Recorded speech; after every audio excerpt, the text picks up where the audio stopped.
بسم اللہ الرحمن الرحیم نحمدہ ونصلی ونسلم علی رسولہ الکریم اما بعد۔ ہمارا آج اس ویڈیو میں بیان کرنے کا مقصد یہ ہے کہ سود کی تعریف آپ کے سامنے رکھی جائے۔ سود کی برائی قرآن و سنت کی روشنی میں وہ ہم پہلے ایک ویڈیو میں بیان کر چکے ہیں، بلکہ 2 ویڈیوز میں ہم بیان کر چکے ہیں۔ آج کا مقصد یہ تھا کہ سود کی برائی تو سامنے آ گئی، لیکن سود ہے کیا، اس کا بھی ہمیں معلوم ہونا چاہیے۔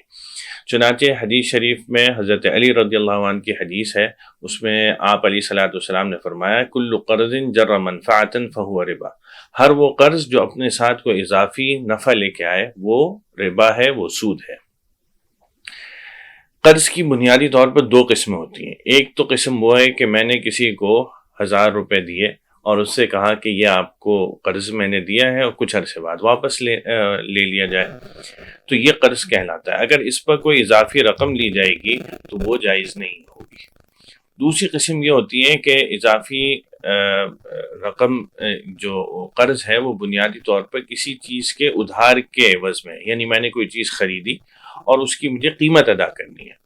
تو اگر میں وقت پہ ادا نہ کروں اور اس پر کوئی اضافی رقم ادا کروں تو یہ بھی سود میں شمار ہوگا۔ تو ہمیں ان دونوں قسموں سے بچنے کی ضرورت ہے، اور یہ سود کے ضمن میں دونوں آتے ہیں، یعنی کوئی قرضہ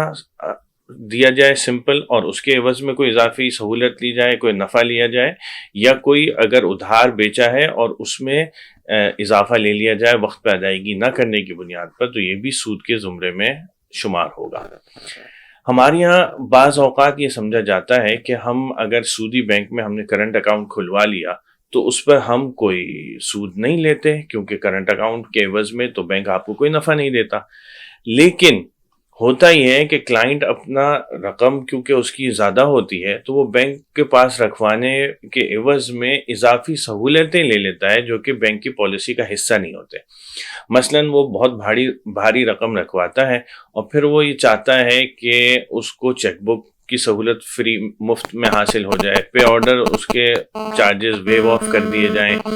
یا اگر وہ دکاندار ہے یا اس کو گھر سے کوئی بھاری رقم اٹھوانی ہے تو وہ فری آف کاسٹ چارجز کے عوض میں وہ رقم بینک تک پہنچوائے۔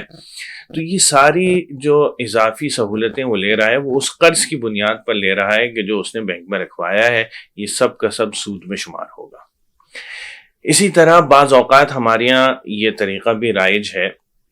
ہمارے معاشرے میں کہ ہم کسی حلال کام کرنے والے کو پیسے دیتے ہیں کہ آپ اپنے کاروبار میں پیسہ لگا لیجئے۔ وہ مثلا لیدر کا کام یا کپڑے کا کام کر رہا ہے، ہم نے اس کو پیسے دیے 15 لاکھ روپے کہ آپ اپنی فیکٹری میں، آپ اپنی دکان میں یا آپ اپنے کاروبار میں لگائیں، اور ساتھ میں ہمیں ایک مخصوص رقم مہینے کی دے دیا کریں۔ تو اگر میں نے 15 لاکھ روپے دیے اور میں یہ مطالبہ کروں کہ میں ہر مہینے آپ مجھے 10,000 یا 15,000 روپے کی مخصوص رقم دے دیا کریں، تو یہ بھی سود میں شمار ہوگا۔ اس قسم کا رواج بھی ہمارے معاشرے میں ہے، تو ہمیں اس چیز کو سمجھنے کی ضرورت ہے۔ جب ہم کوئی اس قسم کا کام کریں تو ضروری یہ ہے کہ ہم اپنے ارد گرد میں موجود جو مستند علماء ہوتے ہیں ان سے رابطہ کریں اور ان کے ذریعے سے یہ اس بات کو یقینی بنائیں کہ ہم کسی سودی معاملے میں ملوث تو نہیں ہو رہے ہیں، تاکہ ہم سود کی برائی سے اپنے آپ کو بچا سکیں۔